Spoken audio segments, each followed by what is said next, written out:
My name is Joe. 20 years ago, my wife and I moved to Lake County with our 4 young children and settled down. In that time, we've worked, worshiped, played, and raised our family. Today, I've met the people and discovered the businesses and organizations that make up a vibrant, dynamic community. Join us as we share with you what makes South Lake great. I'm Joe, and Joe knows South Lake. Welcome, and happy Thursday. Yes, I'm trying to keep my voice down so I don't blow Jay's ears out today. You can't see it. I'm sure he'll click over when I ask him this question. With a little reversal of roles almost. Jay's still taking care of tech, but he's the good-looking one today. He's the dressed-up one. Today, Joe? Today you're dressed up, Jay. I don't think I've ever seen you in a jacket. It was chilly this morning. Hey, it's definitely the summer spring heat is gone for Yes. sure. It is absolutely gone. Thank you, Jesus. You got to put your hands down, Joe. I can see them in the background. It's blowing the illusion of this gigantic studio that we're in. So yeah, okay. Well, it's really funny. People come in and they always say the same thing. Wow, you do that in this space? Right. Yes, we do that in this space. We won't always do that in this space. It looks much bigger on TV. Yeah, well, and of course, I look much bigger on TV. I'm not really this big. Really, I'm about 180 pounds. I'm completely lying. That lump in my face is my tongue in my cheek. Someday we'll have this huge studio and assistants and a green room and craft services and all sorts of stuff. But in the meantime, we're doing it. We're getting it done. We were just talking about grinding. A lot of times when you come to your day, this point in the week, you got to grind out the finish. Tempting to just shut down because the week is almost over. You're beyond hump day, and you need to get done what you need to get done. What do you think about that, Jay? Well, speaking of shutting down, I want to apologize to Denise Calderon for yesterday. Apparently, it's hard to run a streaming-based business when the internet doesn't work. So nothing worked yesterday, and we had to unfortunately ask our guests to come back, that's only happened one other time. But I will say this: when she ended up coming back, it was probably one of our greatest shows. So I'm looking forward to when Denise can come back. But I want to apologize. Yesterday we had some unforeseen technical difficulties, but here we are, Joe. We're powering through. And that's what you do when you start a business, right? On Denise, she's an amazing lady, very gracious. We're bringing her back on the 4th of December. Put that in your calendar. That's going to be Tax Talk. She's talking to us about how to prepare your business and your personal for tax time, which you can file as early as the 2nd or 3rd. You don't have to wait till April for the big rush. I'm an early guy, so prefer to get it all done and out of the way so it's not hanging over my head. All right, what are we going to talk about today? We're going to talk about Pickle Day. Yes, it is National Pickle Day. We are going to have Homefront Thursday. Welcome to Homefront, always dedicated to housing and real estate. We are going to have our Homefront featured home today. Absolutely gorgeous. We're going to wrap up our talk about discipline this week. And you really need to tune in for this because I'm going to give you the absolute 2 keys you must have to gain discipline in any area of your life. And finally, on Homefront today, we're going to talk to our friend John C. Donahue.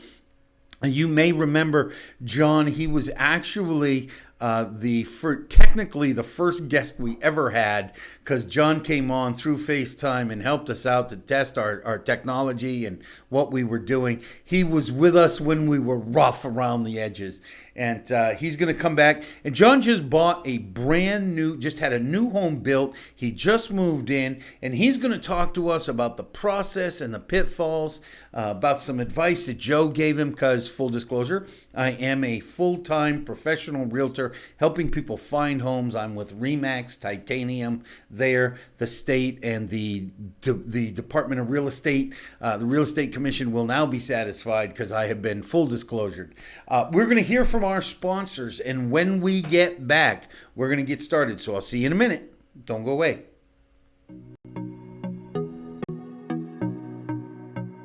Hello, I'm Mary Rhodes with the mortgage firm, your local mortgage lender. I've helped thousands of families achieve the dream of homeownership in Lake County, and I would love to help you. Our team has over 30 years of experience helping first-time homebuyers, veterans, move-up buyers, seasoned investors, and more. Please read our reviews and visit us at mortgagefirmpros.com.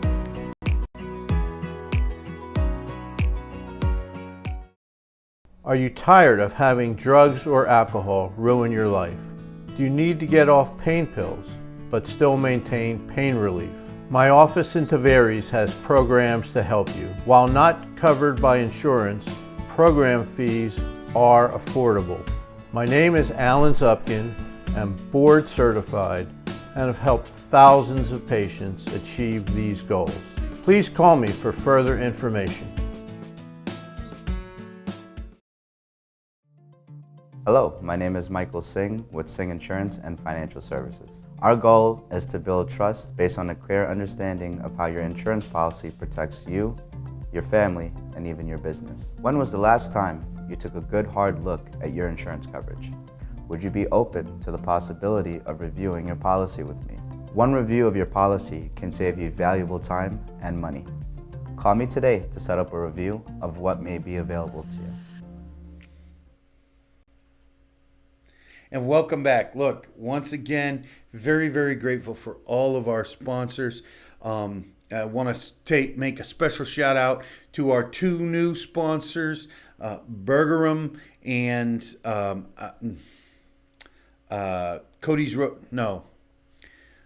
Texas Roadhouse. I'm sorry. I'm going through three of them in my head. The worst part is Texas Roadhouse is one of my wife's most favorite restaurants. So, look, if you're out there, you're looking for a burger for lunch, you're looking for a steak for dinner, check out the Roadhouse, Texas Roadhouse, because they have some amazing specials on Thursday nights. As a matter of fact, you should go tonight for their special and tell them you heard about them here. Go ahead, Jay. And one of the things, turn my mic down. One of the things they're pushing really hard for the holiday season is their gift cards. So if you want to get a gift card for somebody, a lot of work parties are coming up and you're like, what am I going to get them? Gift cards are always great. Go to Texas Roadhouse and ask them about their gift card program, because I'm sure they'd be happy to help you out. Tell Paul Russell that we sent you. He's the proprietor over there at the Texas Roadhouse, and we're happy to be working with them on all kinds of fun things that we're going to be doing, especially when sports gets back in full swing. So. All right, Pickle Day. It is National Pickle Day. Oh my God, I love me some pickles. I am a pickle guy. I don't know why. Just ever since I was a little kid, I love it. My grandmother used to make pickles. All my aunts made pickles. This was up in New England. This was a thing. We'd have pickled eggs, pickled green tomatoes.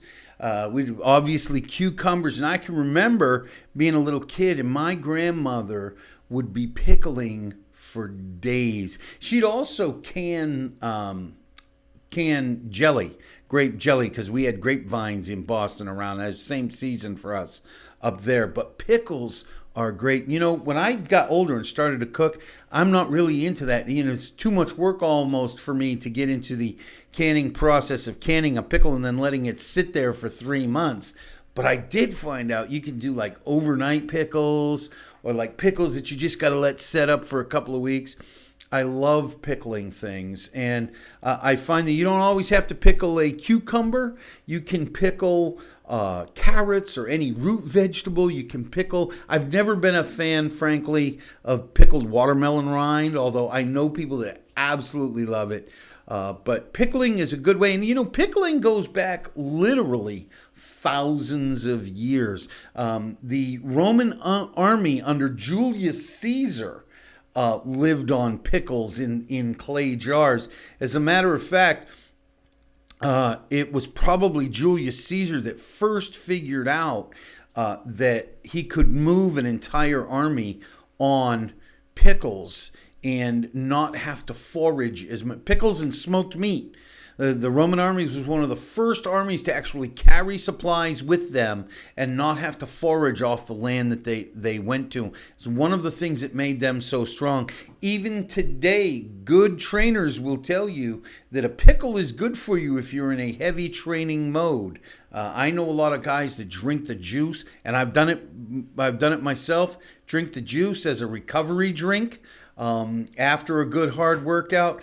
Eating the pickles will fill you up if you're on a diet because they'll give you a little bit of fiber. They're really, really good. So I love pickles. Look, if you love pickles, if you're watching us on the socials, like, love, and share, leave us a comment. Tell us what your favorite pickle is. If you have a favorite recipe, let us know. Featured home today. All right, I'm really liking this. On the home front. Jay, can you bring that shot up for us? Okay, this home was built in 2002. It is up in Magnolia Point. It has 5 bedrooms, 3 baths, a 3-car garage. It's a pool home, and it's 3,536 square feet. Go to the next picture, please. This actually sits close to the lake, and go to the next picture, please. This is a view from the balcony outside the master bedroom. Just imagine having your coffee there every day. I picked this out of the listings today because this home was absolutely gorgeous, both inside and out.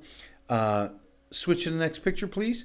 This is their gourmet kitchen. You can see there's a gas cooktop there, double oven, sub-zero fridge, great all matching stainless steel. Look at the cabinets, high premium, exquisite luxury finishes. You can take to that next shot. This is a very open plan. Look how that kitchen is literally open to both the dining area on the left and the living area on the right. Switch that around. The living area on the left and the dining area on the... Thank you, Jay. Joe is dyslexic. No, seriously, I am dyslexic. And there is a grand entryway on the other side of those stairs that you can't see. You can actually see that these premium finishes go throughout the home. If we go to the next one, this is the master bedroom. Notice all the natural light in this home. One of the things that usually attracts me to a home when I pick a featured home is I want something that has a lot of natural light for 2 reasons. 1, it's healthier for you, but 2, it just makes for a more energy-friendly home with the windows that we have available today. This home has recently been updated, so all of those finishes are not from 2002. They're recent. Go to the next one, please. This is the master bath that my wife was literally drooling over this morning. I'm sure Miss Samantha would be in love with this too. Nice jetted tub on the right there with a separate shower. The water closet in there, I believe it has a full water closet, is separated. This home also, I didn't show it here because I hate showing those in a picture, but this master bath also has a bidet. This is next picture, please. This home is also an Energy Star home, and that pool is actually heated is a solar heated pool. You can even see there again on the right that there's an outdoor grill there. So this is a wonderful entertaining space. This home, like I said, is under heat and air, 3,536 square feet, complete open plan, natural light, 5 bedrooms, 3 baths. If you would like to take a look at this home in Magnolia Point, reach out to me. My information is on the thing. I would like to show this to you, maybe help you find another home just like it, only featuring homes in South Lake. So I had other pictures I could have pulled up, but this is Joe Knows South Lake, so let's focus on the South Lake homes. All right, that's the home feature. Discipline. You know, we talked about discipline this week, and it's been a little bit of a crazy week because of, Veterans Day, and I have an amazing interview coming tomorrow. So I'm going to wrap this up today. And if you would like to talk to me more about getting some discipline in your life or helping me get some discipline in my life, I would love to have coffee with you. You know how to reach me. The key here with discipline that we all miss is we say we're undisciplined, which is a mistake. Start telling yourself you're disciplined. We looked at this yesterday.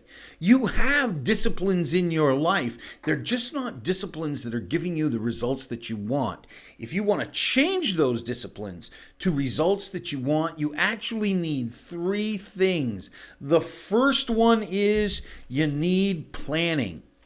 Look, it's easy to say, I want to eat better tomorrow. I'm going to eat better next week. It's far better to sit down with a piece of paper and say, on Monday, I'm going to have chicken and broccoli for dinner. And I'm going to eat before 6 p.m.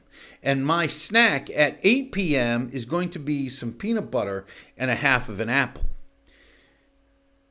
Then say on Tuesday, I'm going to have a lean center cut piece of pork loin and I'm going to have asparagus. Oh, and I learned this recently because of my own journey with health. Almost half of what you should eat at every meal should be green.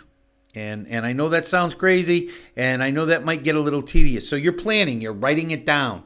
A plan isn't a plan if it's only up here. That's just a bare hope.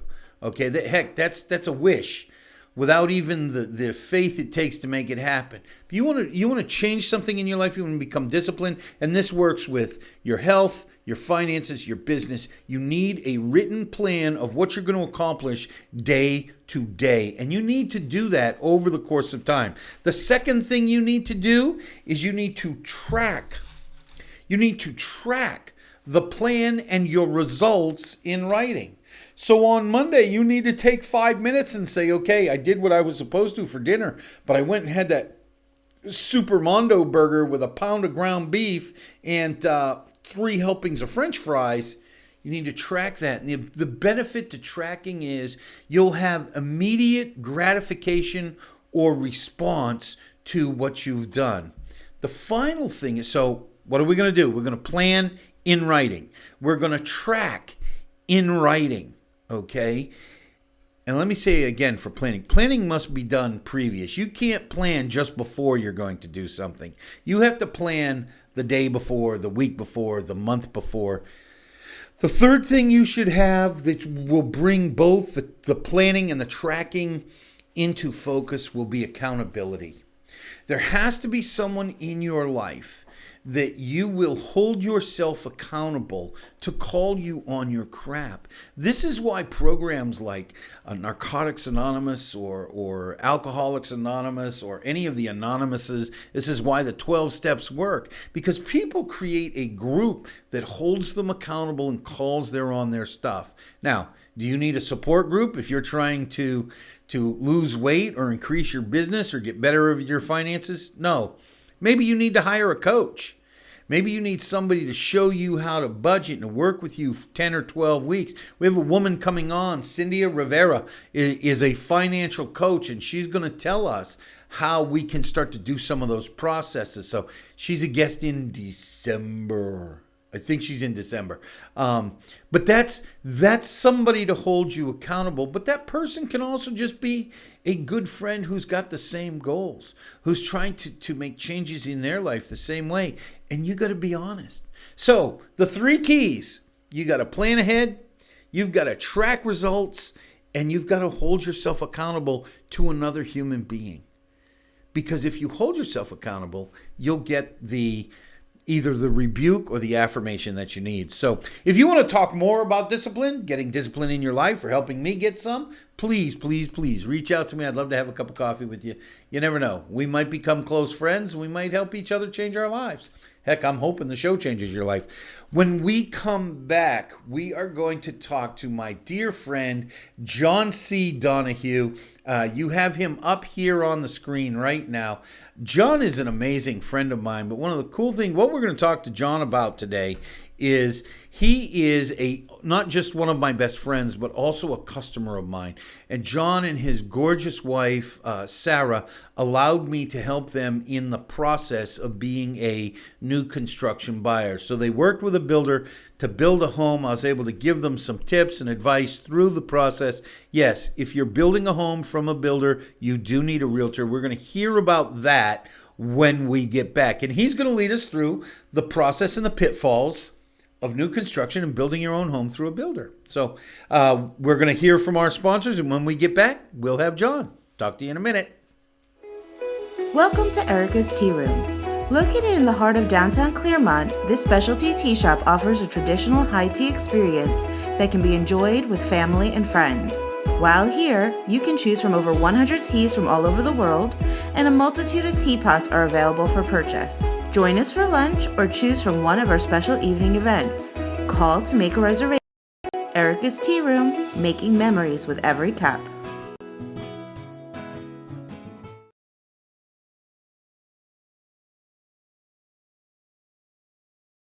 Hello, I'm Mary Rhodes with the mortgage firm, your local mortgage lender.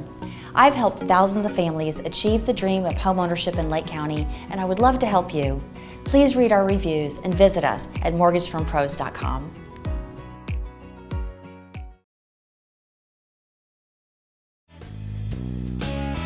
Joe Knows South Lake would like to thank the following sponsors. And welcome back. And I am so glad my friend John C. Donahue is with us by FaceTime. Some of the magic that Jay does here at South Lake TV, we can bring people in. Do I need to shift over there, Jay, a little bit? I need to go this way. I always do this. There we go. I probably just messed up his whole sound thing. All right. My friend John, I actually wrote this down so I wouldn't miss anything. John is co-founder of Walt Disney World Park Hoppers, co-host of the Walt Disney World Park Hoppers podcast. He is also co-host of the Disney Parks podcast, and he is the vice president of Sirene Media. The other thing about John is John and I are partners in another business venture that we're working on to help people change their lives, as well as a serial entrepreneur helping people to improve their lives and businesses. And it is my great pleasure to have my friend John. How you doing? I'm great. I'm sitting from the back patio of my brand new house, enjoying the view. It's a pleasure to be here as always. And I'm looking forward to our time together. Do me a favor. Flip your phone around real quick so we can see that view for a second. I was sitting on this patio this weekend. That's great, man. So he picked the right lot, which helped. I stood there while he put those tiki torches up. You know, I was a great help, just standing there encouraging him. Yeah, you're a good cheerleader. Yeah. That's great. Yeah, he was doing all the bending and the sweating. I was like, go for it. John. So, John, I'd like you, I've been telling people that you're going to lead us through the process and the pitfalls. So let's just get started by, you and I had talked about a house a little bit. You weren't going to buy one, and then suddenly you were buying one. Give us an idea of how you got to the builder and how it came about. And when I say we, I mean my wife, my lovely wife, Sarah Irene, whom I lovingly call Sid. Sid and I have always been fascinated with looking at new houses, watching all of the fixer-upper shows on TV. So we're always looking at ways that we could, as Uncle Walt would say, plus up our living environment. And we're living in a house literally 10 miles away from where we are right now. And it was a great house. It was 30 years old, had great bones. We loved it, and had a pool, had a wonderful view of, a very far away view of the fireworks at the Magic Kingdom. So for a Disney fan, it was a great house. But we knew that we were not going to be there for an extended period of time, so we were always looking. And then one day, Joe and I had been hanging out at Joe was what do you call that when you're sitting in a house and you're showing, right? It's exactly what we call it, sitting the model. The model. This is a process that realtors do. We build relationships with builders we trust, right. And builders let a realtor every now and then sit there so that they can get a day off or a break or a lunch. And that's where John and I were hanging out. So we were there, and I fell in love with the house. I thought it was amazing. It was a little too far out of the way for my wife's work. I'm lucky I work from home. And so I took my wife out, and we were looking, and we started having a conversation about my mom is going to be, in the next 5 to 10 years, needing to come live with us. She's not old. I mean, you met her this weekend. She's a spry 69 and awesome. But, you know, in the next 5 to 10 years, things might change in her life. And we were trying to figure out what makes the most sense. And a 2-story house does not make sense. So we were looking for more of a 1-story ranch style with an open floor plan that we just really fell in love with. So we started looking, and we came across one house that we, when I say one house, I should say one house design that we really loved from one builder. And it was great, but we could never match the builder and that house with where we wanted it and in our price range. So one day we woke up on a Saturday, and we had not driven north towards Claremont before. So we just decided to drive north and wound up seeing a bunch of flags for this brand new area called Serenoa at the back of the Sawgrass community. And we drove down here, and there are 5 builders building in 3 different neighborhoods. And we visited we didn't visit the 55 and over because I'm not there yet, but we visited all of the builders that we could, and we landed on one builder. We landed on a house that we loved, and then that's how the process actually started. So that's always the challenge, isn't it? And this is every new buyer or every new build buyer runs into that challenge. The house they love on the lot they want in a community that's positioned where they need it to be.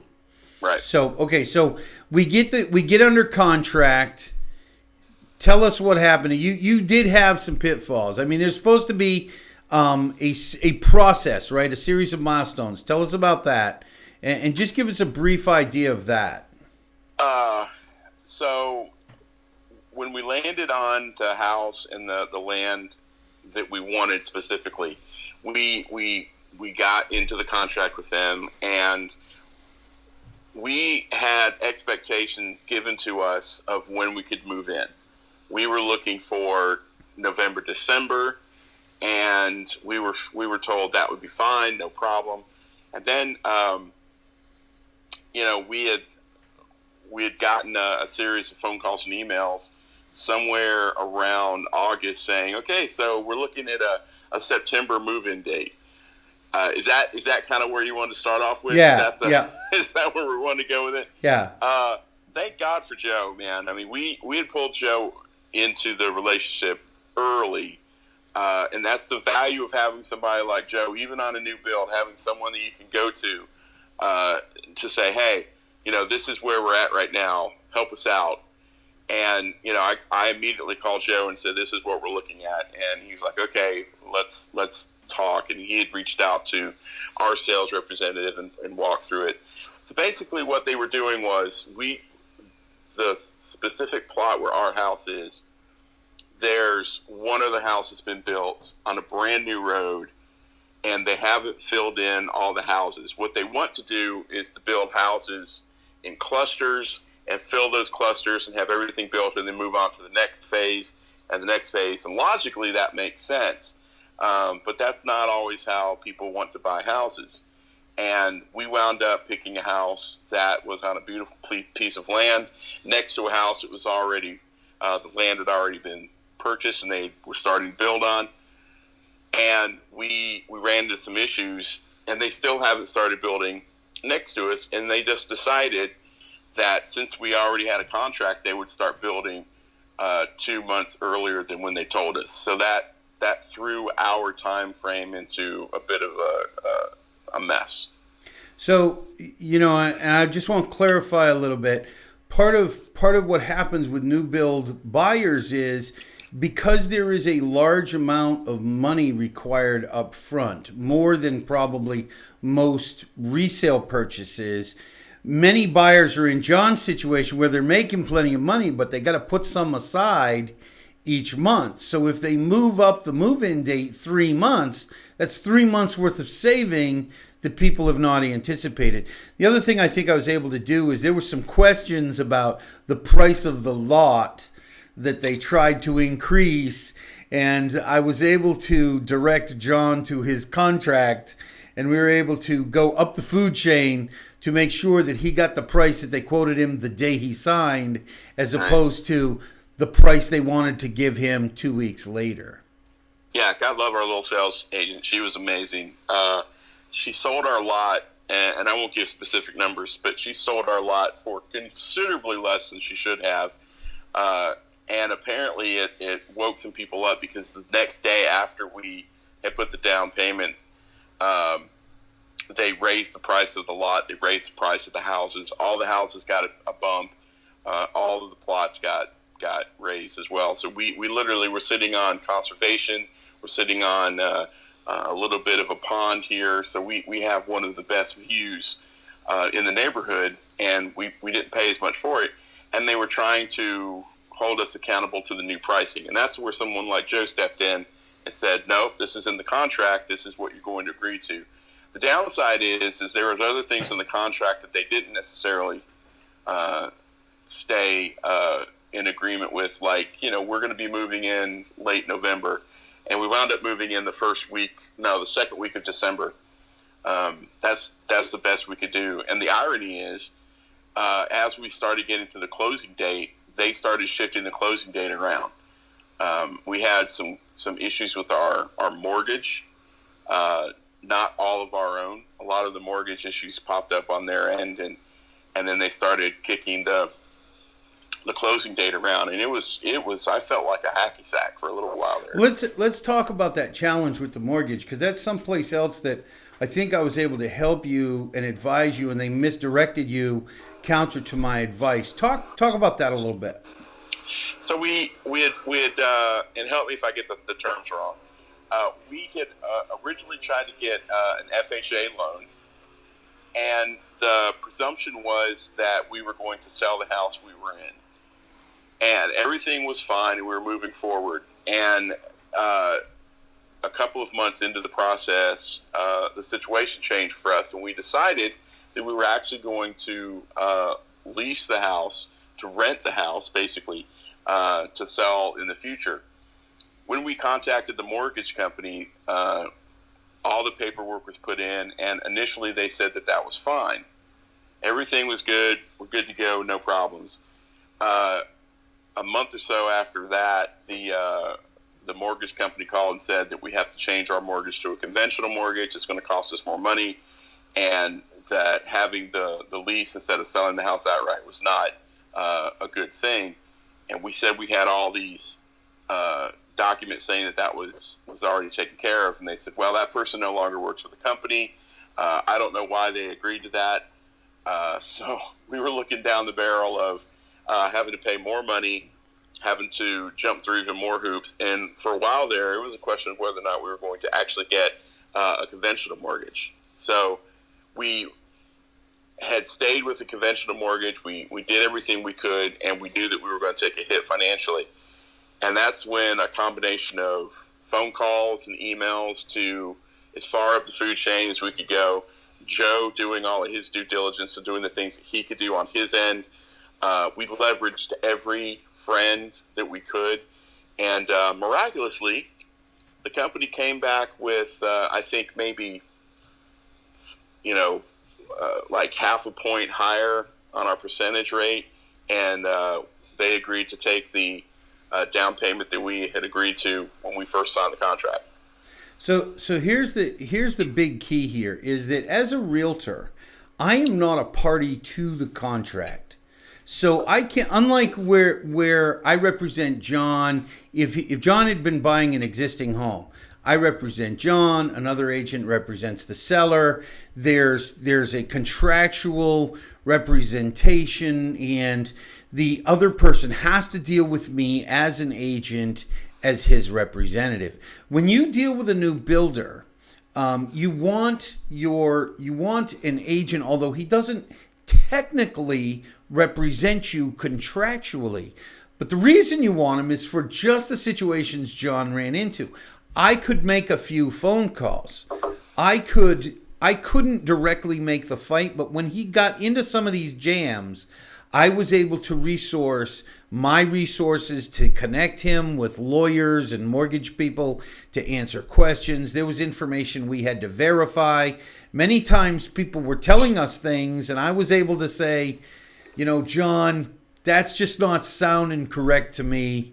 You have to know that that's a problem waiting to happen. How do we deal with it? I believe that John got some of what he did is because I was able to instruct him on how to fight back against some of the things they were trying to do. And this doesn't mean that builders are bad, but but they're bureaucracies.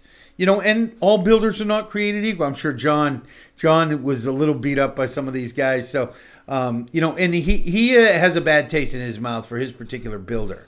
And the thing that I think one of the things I did for him was able to talk them both off a cliff, talk them down when it looked like it was all going to blow up and give them answers. I mean, you tell me, John, is that accurate? Yeah, it's accurate. And to be brutally honest and to be fair, when he says John, he's really talking about my wife, because my wife actually did 99% of the legwork, and this is her house. It's our house, but this is something my wife wanted to do, and she had the opportunity to do it. So she did a lot. She did a lot, if not all, the work, and she was able to make phone calls to Joe. She was able to try to get some of those big challenges overcome. And if I may, just one of the things that, can I pass on a couple of ideas that people might want to take advantage of? Yeah. Okay. Be very, very particular about dates and times. When the contract says this, adhere to the contract, and make your builder adhere to the contract. Don't be afraid to call and email up the food chain. When you're making a phone call to the president of Pulte Homes in Atlanta, because your person down here is being a problem, you might not think that gets anything done. And we have the thank you for calling. Time is very valuable. Blah blah blah. But we called enough to where there were some chains rattled. Let's just say that. And the other thing is, when I'm talking about times, towards the end, the big mistake that we made was, because everything got to a point where we were at the top of the roller coaster, and the last week and a half just flew by. And I think some of that is, if I could just, this is my opinion, I'm not trying to get anyone in trouble or talk bad about other companies, but I think this is one of the things that is by design, because we had intents to hire our own inspector to come in. And the way that things happened for our house specifically, and this is why Joe says I have a bad taste in my mouth, we were not able to have an inspector come in because things didn't progress the way that we needed them to for that to happen. Your closing date's coming up. Well, we're moving the closing date. Well, we're going to move the closing date again. Well, we've got this inspection. You have to come look at the house right now. And, oh, by the way, we only do inspections from 8 o'clock in the morning until 4 o'clock in the afternoon. Who works during those hours? Everybody. So that was a challenge. That was a problem. And the inspector, the third-party inspector that our builder uses, works for Pulte, which is our mortgage company, which owns the company that we use. It's one-stop shop, but they're a third-party. It's basically Joe's inspecting my house that Joe is building, that Joe is, it feels like it's very rigged. So we didn't have a chance to have somebody walk through. And towards the end, and the last thing is when your builder is saying, don't worry about it, we'll fix it on the back end, don't let them say that and get away with it. Make them fix it before you move in. Because the threat was always, well, if the house is ready to go and you say that you're not going to be at closing date, then we're going to fine you $250 a day. But they don't have a problem with pushing the moving date because of their issues. I had a real problem with that. That was a struggle for me. You know, and a lot of this is some of the stuff that I was able to advise John through. You know, and sometimes there are things that are out of your control. So I was able to give, I think, as I look at it, I like to think that what I was able to give John and Sarah was perspective. You know, when they were facing these, what's important, how do you make the decision of what's important and what's not? What battles do you fight? Call Pulte. I was the one that told John, you got to go up the food chain. Don't listen to the person you're talking to. Anyways, we've run out of time. Thank you, John, so much, dude. I'm so happy to see you in your house. His house is absolutely beautiful. John, we have your, was this his Facebook page? His website? Which? We have his website up. Look, John is a great guy. If you want to improve your life, go to John's website, johncdonahue.com. John, shameless plug. Go ahead, real quick. Yeah. Hey, if you're a Disney fan or just like to watch a couple of people have fun, Facebook.com/WDW Park Hoppers. We talk all things Disney. Come find me on Facebook, Facebook.com/John C. Donahue. And thanks a lot, Joe, for everything that you've done. I appreciate it. We couldn't have done it without you. Thank you, dude. I really appreciate you. I'll be talking to you soon, man. All right. Look, John is a great guest. He is my best friend. I cannot tell you what John has meant to me just in my process of getting to where I am over the last couple of years.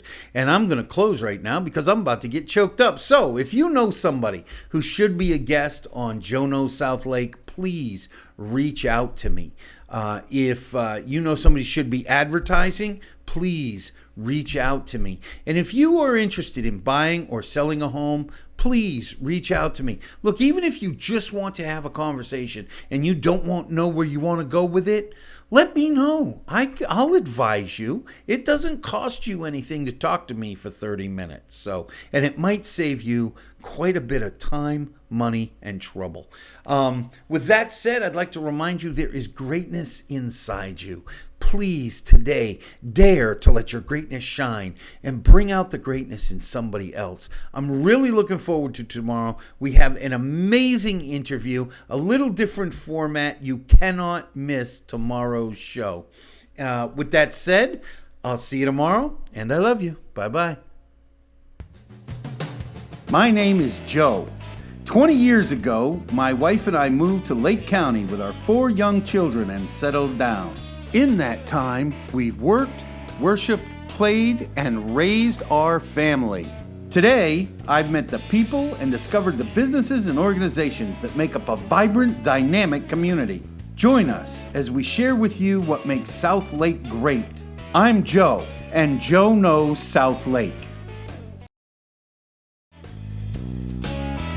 Joe Knows South Lake would like to thank the following sponsors: